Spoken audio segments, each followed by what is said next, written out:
দুনিয়ার জমিনে যদি কোনো ব্যক্তি মান বানা লিল্লাহি বাইতান বানাল্লাহু লাহু বাইতান ফিল জান্নাহ, আল্লাহ রাসূল সাল্লাল্লাহু আলাইহি ওয়াসাল্লাম বলেছেন, দুনিয়ার জমিনে যদি কোনো ব্যক্তি আল্লাহর একটা ঘর নির্মাণ করে, মসজিদ নির্মাণ করে, আল্লাহ সুবহানাহু ওয়া তাআলা বলছেন ওই বান্দাটার জন্য কিয়ামতের দিন আল্লাহ সুবহানাহু ওয়া তাআলা জান্নাতের মধ্যে একটা ঘর নির্মাণ করবে। সুবহানাল্লাহ বিহামদি সুবহানাল্লাহি আযীম। কত বড় ফজিলত বানিল মসজিদ, একটা মসজিদ নির্মাতার জন্য এই ফজিলত। দুনিয়ার জমিনে যদি কোনো ব্যক্তি মসজিদ নির্মাণ করে, আল্লাহ সুবহানাহু ওয়া তাআলা পরকালে তার জন্য একটা জান্নাতের মধ্যে একটা ঘর নির্মাণ করে দিবেন। জামিআ তিরমিজির বর্ণনায় এসেছে, সাহাবায়ে কেরাম জিজ্ঞাসা করছেন রাসূল সাল্লাল্লাহু আলাইহি ওয়াসাল্লামের কাছে, সে ঘরটা কত বড় হতে হবে? মসজিদ নির্মাণ করব ঠিক আছে, কিন্তু সেই মসজিদটা কত বড় হতে হবে? আল্লাহ রাসূল সাল্লাল্লাহু আলাইহি ওয়াসাল্লাম বলেন, কানা সাগীরান আম কাবীরা, চাই সেটা ছোট হোক আর বড় হোক, চাই সেটা ছোট হোক আর বড় হোক, যে ব্যক্তি ছোট্ট একটা মসজিদ নির্মাণ করেছে, যে ব্যক্তি ছোট্ট একটা মসজিদ নির্মাণ কল্পে সাহায্য করেছে, সহযোগিতা করেছে, একটা ইট দিয়ে সহযোগিতা করেছে, একটা খেজুর পাতার সামনে একটা ডাল দিয়ে যদি, একটা কাণ্ড বা একটা কাষ্ঠ দিয়ে যদি সহযোগিতা করে, সেই লোকটার ফজিলত হচ্ছে যে লোকটা পরিপূর্ণ অর্থ দিয়ে একটা মসজিদ নির্মাণ করেছে তার সমপরিমাণ। আল্লাহর কাছে কি অভাব আছে? আল্লাহর কাছে অভাব আছে? দিতে তার কাছে কোনো অভাব নেই, তিনি দিতে পারেন। একটু আপনার মনটাকে তিনি চান, আপনার নিয়তটাকে চান, আপনার ইচ্ছাটাকে চান। ওই যে হজের অর্থ বললাম ইচ্ছা করা। আপনি টাকা ওই হজে যাবেন, বিমান দিয়ে ভাড়া দিয়ে যাবেন, ওখানে খরচ করবেন, আপনি কোরবানি করবেন, আপনি খাবেন, থাকবেন, ঘুমাবেন, সবকিছু করবেন, টাকা যাচ্ছে আপনার। খানায় কাবার কি উপকার হচ্ছে? এখানে আল্লাহ সুবহানাহু ওয়া তাআলার কি উপকারটা হচ্ছে?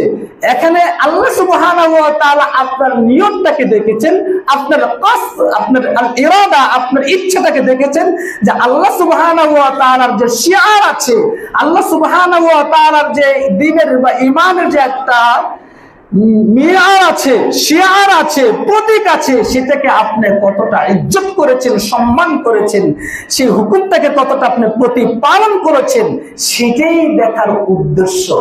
এই জন্য আপনাকে আল্লাহ রাব্বুল আলামিন বলেছেন, তুমি হজে যাও, তোমার টাকা খরচ করে, সফরে যাচ্ছ, তুমি সব কিছু করতেছ তোমার টাকা খরচ করে, কিন্তু তোমাকে যখন তুমি ফিরবে বাড়িতে, তোমার অবস্থানটা হবে এরকম, রাজা ইয়াউমিন কা ওয়ালাদাতুহু উম্মুহু, তুমি এমন ভাবে ফিরবে যেমন তার মা তার সন্তানটাকে নবজাতক শিশু হিসেবে যেমন জন্ম দিল, তার উপরে কোনো গুনাহ নেই, কোনো পাপ নেই, কোনো পঙ্কিলতা নেই, এমন ভাবে তুমি ফিরবে। সুবহানাল্লাহ বিহামদিহি সুবহানাল্লাহি আযীম, বিহামদিহি সুবহানাল্লাহি আযীম।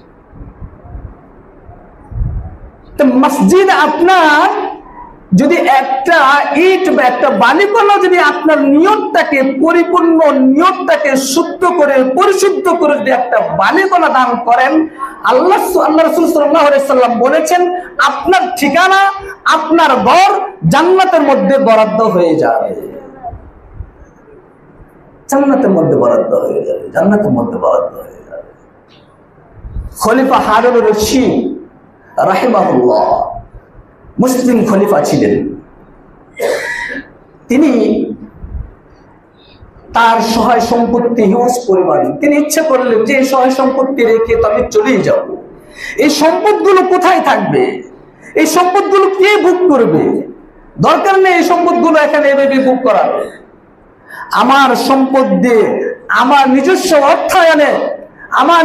অর্থায়নে আমি আল্লাহ সুবহানাহু ওয়া তাআলার জন্য একটা ঘর নির্মাণ করব দুনিয়ার জমিনে। সম্মানিত উপস্থিতি, এটা মসজিদ, জুমার খুতবা হচ্ছে, মসজিদের মধ্যে সুন্নাহ হচ্ছে আপনি সোজা হয়ে ইমাম সাহেব বা খতিব সাহেব অনুমত হয়ে বসা এবং কোনো কিছুর সাথে হেলান দেওয়া, এটা সুন্নাহ বিরোধী, এটা সুন্নাহ বিরোধী, এটা সুন্নাহ পরপন্থী কাজ। আপনার ঘুম আসতে পারে, আলস্য ভাব আসতে পারে, এমনি যদি আসে তাতে কোনো সমস্যা নেই, কিন্তু হেলান দিয়ে বসাটা হচ্ছে যে সুন্নাহ বিরোধী, সুন্নাহ পরিপন্থী। আল্লাহ সুবহানাহু ওয়া তাআলা আমাদেরকে সুন্নাহর উপরে চলার তৌফিক দান করুন, আমিন। সম্মানিত উপস্থিতি, বলতেছিলাম যে আপনার মসজিদ নির্মাণ হযরত খলিফা হযরত হারুন রশিদ রাহিমাহুল্লাহ, তিনি ইরাকের বাগদাদে ঘোষণা করলেন যে আমি একটা মসজিদ তৈরি করব। Without another man, I don't take from another man any help. আমি কোন মানুষ থেকে আমি কোন ধরনের সাহায্য সহযোগিতা আমি কি করব না, গ্রহণ করব না। আমার ব্যক্তিগত অর্থায়নে, ইভেন আমি বাইতুল মাল থেকে আমি কোনো টাকা নিয়ে আমি ঘর নির্মাণ করব না, ঘোষণা করে দিলেন। ঘোষণা করে দেওয়ার পর তিনি নির্মাণ কাজ শুরু করছেন। এমত অবস্থায় একজন ব্যক্তি, একজন মুসলিম, একজন তাওহীদবাদী মুসলিম, একজন আল্লাহ প্রেমিক মুসলিম, তার ভিতরে হাসরত সৃষ্টি হলো, তার ভিতরে তারও একটা আশা আকাঙ্ক্ষা জাগ্রত হলো যে আমি অধম, আমি গরিব মানুষ, আমি তো পারবো না সেই খলিফা হারুন রশিদের মতন একা করে একটা ঘর নির্মাণ করতে, মসজিদ নির্মাণ করতে, তাহলে আমার করণীয় কি? খলিফা হারুন রশিদ তার নিষেধাজ্ঞাকে উপেক্ষা করে আমি আল্লাহকে ভালোবেসে, আল্লাহর মসজিদকে ভালোবেসে রাতের গভীর অন্ধকারে একটা ইট এনে সেই মসজিদের মধ্যে ফেলে চলে গেছে। বড় দিবস খলিফা হারুন রশিদ স্বপ্ন দেখলেন যে দুটা ঘর জান্নাতের মধ্যে নির্মাণ হয়েছে, একটা হলো সে হারুন রশিদ রাজার জন্য, আর একটা হচ্ছে প্রজার জন্য। একটা রাজার জন্য আর একটা প্রজার জন্য। খলিফা হারুন রশিদের টাকা আছে, সে করছে, আল্লাহকে ভালোবেসে করেছেন, কিন্তু ওই যে একজন প্রজা, সেই প্রজা আল্লাহকেও ভালোবেসেছে, তার সামর্থ্য নেই, কিন্তু একটা ইট দিয়ে, শুধুমাত্র একটা ইট দিয়ে এই মসজিদের মধ্যে যদি কোনো ব্যক্তি এক বস্তা সিমেন্ট, এক বালতি পরিমাণ যদি বালি দিয়ে, যদি 5 টাকা দিয়ে, 1 টাকা দিয়ে যদি হেল্প করে, তার ইচ্ছা যদি, তার নিয়ত যদি থাকে এরকম, আল্লাহ সুবহানাহু ওয়া তাআলার কাছে আমি আল্লাহকে ভালোবাসি এবং তার মসজিদটাকে ভালোবাসি, বাইতুল্লাহকে ভালোবাসি, আমার বাইতুল্লাহর মধ্যে আমার পক্ষ থেকে, আমি অধমের পক্ষ থেকে, আমি গরিব মানুষের পক্ষ থেকে 5টা টাকা আমি দান করেছি, এখানে আল্লাহ সুবহানাহু ওয়া তাআলা ওই 5 টাকার বিনিময়ে আপনাকে জান্নাতে একটা ঠিকানা বরাদ্দ করে, একটা ঘর নির্মাণ করে দিলেন। মসজিদ নির্মাণ এত গুরুত্বপূর্ণ। হযরত ইব্রাহিম আলাইহিস সালাম তিনি খানায়ে কাবাকে নির্মাণ করছেন।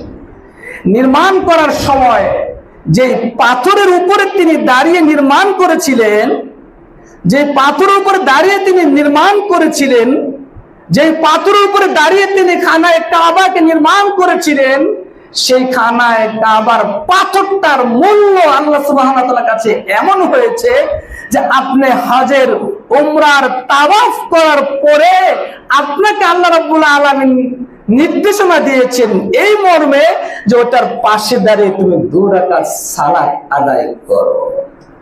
আত্তাখাযু মিন মাকামি ইব্রাহিম মুসাল্লা, মাকামে ইব্রাহিমকে তোমরা মুসাল্লা হিসেবে গ্রহণ করো। এই মসজিদ নির্মাণ কল্পে, এই খানায়ে কাবা নির্মাণ কল্পে একটা পাথর, জড়বস্তু একটা পাথরের উপরে পা রেখে যখন সেই মসজিদ নির্মাণ করতে গিয়েছেন ইব্রাহিম আলাইহিস সালাম, সেই পাথরের মর্যাদা আল্লাহ সুবহানাহু ওয়া তাআলার কাছে কিয়ামতের আগ পর্যন্ত এত মর্যাদা দিয়েছেন, কোরআনের আয়াত নাযিল করে দিয়েছেন ওই পাথর সম্পর্কে। ওয়াত্তাখাযু মিন মাকামি ইব্রাহিম মুসাল্লা, মাকাম ইব্রাহিমকে তোমরা মুসাল্লা হিসেবে গ্রহণ করো। সুবহানাল্লাহি ওয়া বিহামদিহি, সুবহানাল্লাহিল আযীম, সুবহানাল্লাহি ওয়া বিহামদিহি, সুবহানাল্লাহিল আযীম।